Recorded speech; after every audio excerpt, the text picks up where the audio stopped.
నా పేరు Srikanth. First time మీరు మన ఛానల్ చూస్తుంటే సబ్స్క్రైబ్ చేస్తారని మనస్ఫూర్తిగా కోరుకుంటున్నా. ఇక విషయంలోకి వెళ్తే, తెలంగాణలో ప్రాంతీయవాదం ద్వారా రాజకీయ లబ్ధి పొందాలనేటువంటి ఆకాంక్ష ఇప్పటిదాకా ఒకప్పుడు కేసీఆర్కు ఉండేది. ఆ కేసీఆర్ గారు పాపం కొద్దిగా వయసు రీత్యా పక్కన పట్టడంతో ఇప్పుడు ఆ స్థానాన్ని టీఆర్ఎస్ అంటే కొత్తగా పెట్టారుగా తెలంగాణ రాష్ట్ర సేన, కొత్త పిచ్చోడు పొద్దురాడు అన్నట్టు వాళ్ళు ఒకరు తయారయ్యారు. వాళ్ళతో పాటు వీళ్ళు ఓవర్కమ్ అవుతున్నారు, నాకు ఏదైనా ఇబ్బందికరమైన పరిస్థితి వస్తుందేమో అనే భయంతో ఇప్పుడు కొత్తగా కాంగ్రెస్ పార్టీ నాయకులు కూడా చేరిపోయారు. అందులో కాంగ్రెస్ పార్టీకి సంబంధించినటువంటి ఒక మహిళా నాయకురాలు, ఆమె గతంలో పాపం ఎమ్మెల్యే టికెట్ ఆశించి పాపం రేవంత్ రెడ్డి ఇవ్వకపోతే బాగా డిసప్పాయింట్ అయ్యి మధ్య కొంచెం సైలెంట్ అయిపోయిన పరిస్థితుల్లో ఇప్పుడు కొత్తగా తెలంగాణ ఉద్యమాన్ని, ఈ ప్రాంతీయ విభేదాన్ని రెచ్చగొట్టేటువంటి దాన్ని భుజస్కంధాల మీద వేసుకుంది. ఆమె మాట్లాడుతూ ఆమె ఏమంటుందంటే, తిరుమల తిరుపతి వెంకటేశ్వర స్వామి కొండలో వచ్చేటువంటి ఆదాయంలో మాకు కూడా 30% ఇవ్వాలి అని చెప్పేసి ఆమె కొత్తగా ఒక డిమాండ్ ప్రతిపాదన చేస్తాను. సరే, ఆ మాట్లాడిన దాంట్లో ఎంతవరకు కరెక్టు విధానం అంటే, కాంగ్రెస్ వాళ్ళు ఎందుకు అంత అంత అంత తొందరపడుతున్నారు, ఏంటి, ఏం ఆశిస్తున్నారు, ఎవరో ఓవర్కమ్ చేస్తున్నటువంటి తెలంగాణ ఉద్యమాన్ని మరి వీళ్ళు తమ భుజస్కంధాల మీద వేసుకొని వాళ్ళకి ఛాన్స్ ఇవ్వకూడదు, ప్రాంతీయ విద్వేషాలు మనమే రెచ్చగొట్టి రాజకీయ లబ్ధి పొందాలనే ఉద్దేశం ఉందో ఏమో తెలియదు. కానీ మొత్తం మీద మన అక్కని రంగంలోకి దింపారు. మన అక్క మామూలుగా కాదు, ఒక రేంజ్లో ఫైర్ అవుతుంది. సరే, అక్క డిమాండ్లు ఏందో ఒకసారి అడిగి మరి ఏంటో చూద్దాం ఒకసారి. తెలంగాణ నుంచి ప్రతి ఒక్క రూపంలో ఆంధ్రాకు పోతుంది. ఆంధ్ర వాళ్ళు మాకేమిస్తున్నారు? ఈ రోజు తిరుమల దేవస్థానాల్లో 100 కోట్లు తెలంగాణ నుంచి ఈ డబ్బు రూపంగా కానీ ఇతరాతర రూపంలో ఇస్తున్నారు. అదే ఏ రూపంలో మాకు తెలంగాణకు వస్తుంది? ఆంధ్రప్రదేశ్ నుంచి సినిమాల రూపంలో మేమే పన్నులు కడుతున్నాం, టికెట్లకు డబ్బులు మేమే కడుతున్నాం, దేవాలయాలకు మేమే కడుతున్నాం. దమ్ముంటే ఈ రోజు మాట్లాడుతున్నాడు కదా, నేను ఒక సవాల్ ఇస్తున్నా. ఈ తెలంగాణ నుంచి రెవెన్యూ చాలా ఆంధ్రప్రదేశ్కి వస్తుంది. మరి అదే తిరుమల తిరుపతి దేవస్థానాల్లో మీరందరు ఇక్కడ బతుకుతున్నందుకు, మీరందరి నివాసాలు ఇక్కడ ఉన్నందుకు, మీరందరు ఇక్కడ వ్యాపారాలు చేసుకుంటున్నందుకు తిరుమలలో మాకు 30% వాటా ఇవ్వండి. ఇప్పుడు తిరుమలలో 30% వాటా ఇవ్వండి. మా దర్శనాల కోసమో మాకు అక్కడి నుంచి వచ్చేదే ప్రతి రెవెన్యూలో మాకు వాటా ఇవ్వండి. అది పెట్టినామా తెలంగాణ? అది అక్కకి పాపం కోడి బుర్ర అంత ఆలోచన లేకుండా మాట్లాడుతుంది అక్కకి నేను ఏమంటున్నానంటే, ఫస్ట్ ఆఫ్ ఆల్ అక్క, మనకి సబ్జెక్టు తక్కువ, నాలెడ్జి ఓవర్ యాక్షన్ ఎక్కువ. ఫస్ట్ ఒకటి తెలుసుకో, తెలంగాణలో ఆంధ్రప్రదేశ్ ప్రజలు ఉంటున్నారంటే వాళ్ళు అక్కడ రెవెన్యూ జనరేట్ చేస్తున్నారంటే అది ప్రభుత్వానికి ఆదాయం వస్తుంది. అంటే ఈరోజు మీరు, నేను చిన్న మాట ఏమంటున్నానంటే, రేపు మీరు అమెరికాలో మీ వాళ్ళు ఉంటున్నారు కదా తెలంగాణ వాళ్ళు, మరి ఇప్పుడు ట్రంప్ గారు మీకు ఫోన్ చేసి మా దగ్గర ఇంత ఉన్నారు, వీళ్ళు ఇంత ఉన్నారు కాబట్టి మీ రాష్ట్ర ఆదాయంలో మాకు ఇంత పర్సంటేజ్ పంపించమని అడుగుతాడా అని నేను అడుగుతారా? జరుగుతుందా? అదే గల్ఫ్, దుబాయ్ లాంటి దేశాలకు వెళ్తున్నారు కదా మనోళ్ళు. నేను ఇవన్నీ ఏంటి పిచ్చి మాటలు మాట్లాడుతున్నారు? మీరు ఫస్ట్ ఒక ప్రమాణం చేస్తారు ప్రజాప్రతినిధులు, భారత రాజ్యాంగానికి లోబడి, భారత రాజ్యాంగంలో లోబడినటువంటి రాష్ట్రం తెలంగాణ ఉందా లేదా? అసలు మీరు మాట్లాడే విధానం నిజంగా చెప్తున్నా, ఒకప్పుడు సౌత్ రాష్ట్రాలలో అత్యధిక పారిశ్రామికరణగా అభివృద్ధి చెందినటువంటి రాష్ట్రం తమిళనాడులో మొట్టమొదటిసారిగా అంటే 1990వ దశకంలో ఇక్కడ ఇండస్ట్రీస్ పెట్టాలన్నా మొదటి ప్రయారిటీ తమిళనాడుకి ఇచ్చేవాళ్ళు అప్పట్లో. ఎందుకంటే అన్ని వసతులు, అన్ని ప్రభుత్వాలు అంత రాయితీలు ఇచ్చేవాళ్ళు. పారిశ్రామికరణంగా అభివృద్ధి చెందే కొంది తమిళనాడులో ఒక భాష అంటే తమిళియన్ భాషా డామినేషన్ పెరిగిపోతుంది. ఇతర రాష్ట్రాల నుంచి వలస వచ్చి అక్కడ జాబ్ చేసుకునే వాళ్ళ మీద వీళ్ళు చేసేటువంటి రుబాబులు పెరిగిపోవడంతో అక్కడ ఉన్నటువంటి పారిశ్రామికవేత్తలు చిన్నగా అక్కడి నుంచి తప్పుకుంటూ వెళ్ళిపోతున్నారు పక్కకి. అందువల్ల మిగతా రాష్ట్రాలు ప్రోత్సాహాలు ఇవ్వడంతో ఆ రాష్ట్రాల వైపు మళ్ళటం జరిగింది. వాస్తవానికి భారతదేశంలోనే అత్యధిక పారిశ్రామికంగా అనువైనటువంటి రాష్ట్రంగా తమిళనాడును ఒకప్పుడు గుర్తించారు 1990 దశకలో.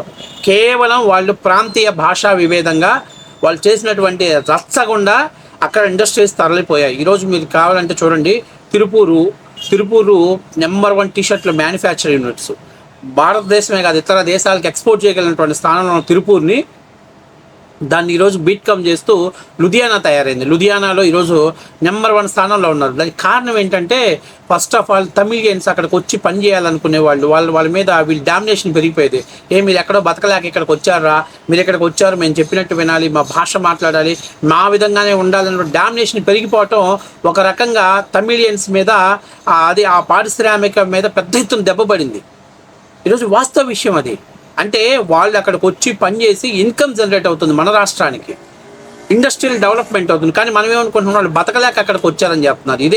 ఇది తగ్గించుకుంటే మార్కెట్లోకి మనం చలామణి అవుతాం, మంచి పేరు తెచ్చుకుంటాం. అంతేకాకుండా ఇట్లా పిచ్చి పిచ్చి మాటలు, పిచ్చి పిచ్చి వాగటం కరెక్ట్ పద్ధతి కాదు.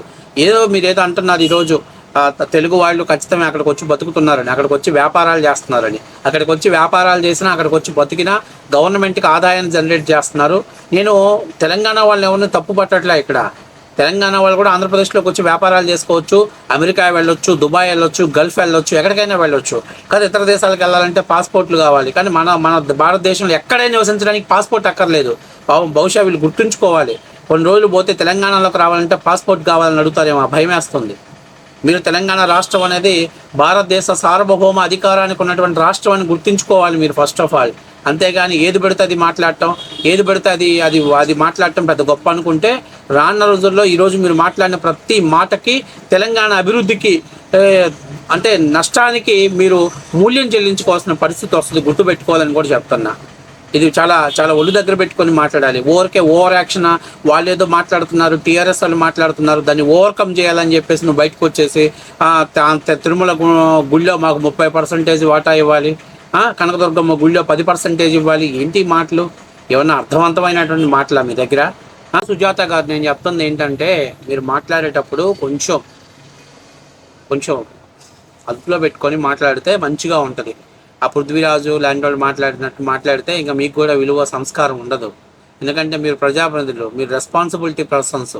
ఈరోజు మనం చేసేటువంటి మాటలు, మనం మాట్లాడేటువంటి మాటలు, చేసే పనులు రేపు తెలంగాణ అభివృద్ధికి తోడ్పడాలి తప్ప నుంచి తెలంగాణ అభివృద్ధికి వినాశనంగా దాపరించకూడదు.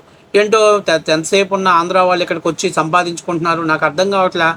మీరు బెంగళూరులో ఆంధ్ర వాళ్ళు ఉన్నారు, తెలంగాణ వాళ్ళు ఉన్నారు, తెలంగాణలో జాబ్ చేస్తున్న వాళ్ళు కూడా బెంగళూరులో ఉన్నారు. మీకు అంతగా వద్దనుకుంటే గట్టిగా చెప్పండి, తప్పే ఉంది. ఇండస్ట్రీలో పెట్టే వాళ్ళకి ఒక హుకుం జారీ చేయండి. నిన్న చెప్పాడుగా పృథ్వీరాజ్ చెప్పినట్టు తెలంగాణలో ఇండస్ట్రీలు పెట్టాలంటే తెలంగాణ వాళ్ళకే ఉద్యోగాలు ఇవ్వాలని ఇండస్ట్రీలు హుకుం జారీ చేయండి. అప్పుడు కార్పొరేట్ కంపెనీలు డిసైడ్ చేసుకుంటే ఉండాలా, ఇక్కడి నుంచి వెళ్ళిపోవాలా. ఎందుకంటే కార్పొరేట్ కంపెనీ వాళ్ళు అనేవాళ్ళు తమకు ఎక్కడ ఎసులుబాటుతనం బాగుంటే అక్కడికి వెళ్ళిపోతారు. ఒక 10 ఏళ్ళు 15 ఏళ్ళు అయితే మా రాష్ట్రం కూడా డెవలప్మెంట్ అయితే నెంబర్ 1గా ఇండస్ట్రీలు వస్తాయి, బ్రహ్మాండమైన ఉపాధి అవకాశాలు వస్తాయి. అప్పుడు ఆ రోజు మీరు వద్దన్నా పట్టుకొని అయ్యా మీరు ఇక్కడ ఉండాలి, తెలంగాణలో మీరు భాగ్యస్వాములు, 40 ఏళ్ళు మీరు ఇక్కడ ఉన్నారని చెప్పినా కూడా ఆ రోజు తట్టా సర్దుకొని ఎన్నికి రావడానికి మా వాళ్ళు కూడా రెడీగా ఉన్నారు. ఇబ్బంది ఏం పడద్దు అంతగా. కాకపోతే ఈరోజు మీరు మాట్లాడే మాటలు మమ్మల్ని బాధించే విధంగా ఉండకూడదు. ఈవెన్ మీ రాజకీయ అవసరాల కోసం, ఓట్ల రాజకీయాల కోసం మీరు మమ్మల్ని బాధించే విధంగా ఉండకూడదు. ఒక రాష్ట్రం డెవలప్మెంట్ అవ్వాలంటే ఇండస్ట్రీలు ఎంత అవసరమో అట్లాగే ఎంప్లాయ్మెంట్స్ కూడా అంతే అవసరం అనేది గుర్తుపెట్టుకోవాలి. ఈరోజు ఇక్కడ ఉత్తరప్రదేశ్, పశ్చిమ బెంగాల్ నుంచి ఇక్కడికి వచ్చి పనులు చేస్తున్నారు. క్వారీల్లో పనిచేస్తున్నారు, లేకపోతే ఇంకో దాంట్లో పనిచేస్తున్నారు, లేకపోతే షాపుల్లో పనిచేస్తున్నారు, బార్బర్ షాపుల్లో పనిచేస్తున్నారు, పానీపూరి ఇట్లా ఏవి పెట్టుకొని బతుకుతున్నారు.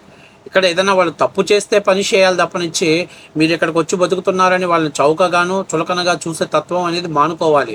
ఎందుకంటే వాళ్ళు భారతదేశంలో భాగ్యస్వాములే, అంతర్గతంగా ఉన్నవాళ్ళే.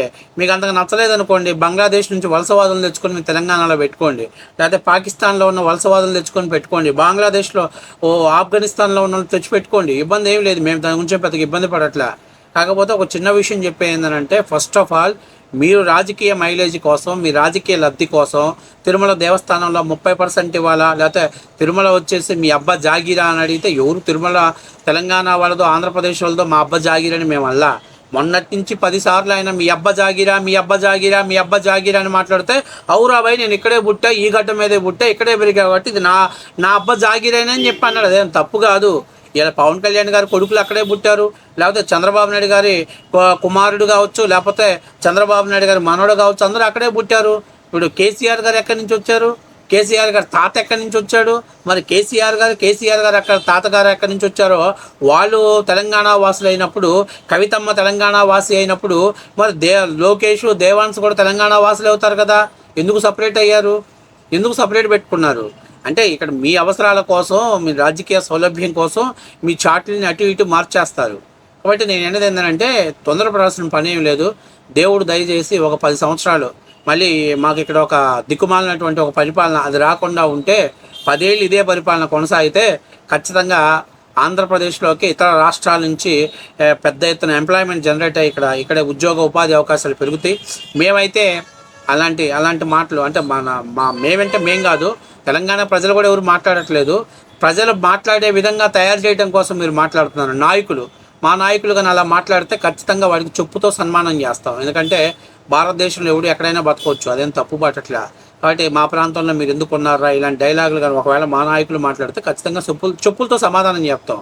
ఎందుకంటే ఒక రాష్ట్రం అభివృద్ధి చెందాలంటే కింద కూలీల దగ్గర నుంచి పైన ఎంప్లాయ్మెంట్ వరకు కూడా నైపుణ్యం కలిగినటువంటి వాళ్ళు పనిచేస్తేనే అభివృద్ధి చెందుద్ది. అలాగని మేము తెలంగాణ వాళ్ళు నైపుణ్యం లేని వాళ్ళని కాదు. తెలంగాణలో నైపుణ్యం వాళ్ళు చాలామంది అమెరికా వెళ్ళారు, గల్ఫ్ దేశాలలో ఉన్నారు, ఇతర దేశాలలో ఉన్నారు. అలాగే తెలంగాణ లాంటి ఉన్నటువంటి వాళ్ళు తమిళనాడు, చెన్నాపట్నం, లేకపోతే బెంగళూరు లాంటి తర్వాత ఢిల్లీ లాంటి ప్రదేశాల్లోకి వెళ్ళి కూడా జాబులు చేసుకుంటున్నారు. ఇది భారతదేశం. భారత భూభాగంలో జన్మించిన ప్రతి పౌరుడికి హక్కు ఉంటుంది. మీరు ఎంతసేపు ఉన్న దాని మీదే టైంపాస్ చేయడం కోసం దాన్నే మాట్లాడుతా మీరు రెవెన్యూ మా సంపదను మేమేం సంపద దోసుకుపోతున్నారు? మా వాళ్ళకు సిగ్గులేక అక్కడ జాబులు చేస్తున్నారు. వాళ్ళ ద్వారా ట్యాక్సుల రూపంలో మీకు ఆదాయం వస్తుంది. అక్కడ తయారైన డబ్బులు వాళ్ళందరూ పబ్బుల్లోనూ లేకపోతే తగలబెడుతున్నారు. ఆ డబ్బులు కూడా మీకే జనరేట్ అవుతున్నాయి. ఇంకా మీకు ఉత్పత్తే కానీ ఖర్చు ఏం పెట్టట్లే. ప్రభుత్వం ఏమైనా రాయితీలు ఇస్తుంది? ఐటీ ఎంప్లాయీస్కి ఏమైనా రాయితీలు ఇస్తున్నారా? ఏమన్నా ఐటీ ఎంప్లాయీస్కి మీరు ఏమన్నా ఫెసిలిటీస్ ప్రొవైడ్ చేసి డబ్బులు ఖర్చు పెడుతుందా? ఏ ఐటీ ఎంప్లాయీకి కానీ ఏ ఎంప్లాయీకి మీరు ఏం ఖర్చు పెట్టట్లే. ఎంప్లాయీ తను అక్కడ బతకడానికి కోసం రెంట్లని లేకపోతే ఇంకో దానికోసం కోట్ల రూపాయలు ఖర్చు పెడుతున్నారు వాళ్ళు అక్కడ. కాబట్టి మన సంపదను జనరేట్ చేసేటువంటి వాళ్ళు ట్యాక్స్ ప్లేయర్స్, వాళ్ళ మీద మనం నోరు బారేసుకుంటే రానున్న రోజుల్లో ఖచ్చితంగా అది ఇబ్బందికరమైన పరిస్థితి. నేను తెలంగాణ ప్రజలను అనట్లా, మీలాంటి స్వార్థ రాజకీయ పరులు నేను అంటున్నా. ఇలా మేము అడుగుతుంది ఏంటంటే 10 ఏళ్ళు హైదరాబాద్ ఇచ్చారు, ఇంకో 10 ఏళ్ళు పెంచమని మేము అడుక్కోవట్లేదు. లేకపోతే హైదరాబాద్ సంపదలో మా భాగస్వామి ఉంది కాబట్టి మాకేమన్నా వాటా ఇవ్వమని చెప్పి మేము అడగట్లా. మీరు రాజకీయంగా ఎదగలేక 13 ఏళ్ళైనా ఇంకా ఉద్యోగ ఉపాధి అవకాశాలు తెచ్చుకొని చేతగాక దాన్ని వైఫల్యాన్ని ఆంధ్రప్రదేశ్ ప్రజల మీద నెట్టాలని పాలకుల మీద నెట్టడం చేతగాక ప్రజల మీద నెట్టేస్తున్నారు. అది కరెక్ట్ కాదు. కాల్వ సుజాత గారు, నేనేమడుగుతున్నానంటే 30% మీకు వాటా ఇవ్వాలనుకుంటే హైదరాబాదులో మా వాటా ఎంతో తేల్చండి. అట్లాగే ఖమ్మం భద్రాద్రి రాముడు గుడిలో మా భాగం ఎంతో తేల్చండి. ఇవన్నీ మాట్లాడుకుంటే చండాలంగా ఉంటుంది. ఆల్రెడీ అయిపోయినాయి, బాగా పంపకాలు అయిపోయినాయి. ఎవడు బుట్ట, ఎవడు తట్ట, ఎవడు పళ్ళెం, ఎవడు కంచం వాడు తీసేసుకున్నాడు. మళ్ళీ ప్రత్యేకమైనటువంటి ఇప్పుడు వాటాలు ఎందుకు మళ్ళీ పెట్టడం? ఎందుకు అవసరమా? మీరు అభివృద్ధి గురించి మాట్లాడుకోవాలి తప్పనిచ్చి ఈ ప్రజల మధ్య వైషమ్యాలు పెంచే విధంగా 13 సంవత్సరాల తర్వాత కూడా ఇంకా దాని గురించి మీరు మాట్లాడుతున్నారు. పవన్ కళ్యాణ్ ఇక్కడ అడుగు పెడితే మేము ఒప్పుకోము, చంద్రబాబు నాయుడు ఇక్కడ మైక్ తీసుకుంటే మేము ఒప్పుకోము. ఏమన్నా పాకిస్తాన్ గడ్డ అదేమన్నా? ఏమన్నా భారతదేశానికి ఏమన్నా ఆగర్భ శత్రువైనటువంటి ప్రాంతమా అది? కాబట్టి దాన్ని దృష్టిలో పెట్టుకోవాలి. మీరు కేవలం రాజకీయ మైలేజ్ రావాలని చెప్పి రాష్ట్రాన్ని మైనస్ వైపు నడిపిస్తున్నారు. కొంచెం ఆలోచన చేసుకోండి.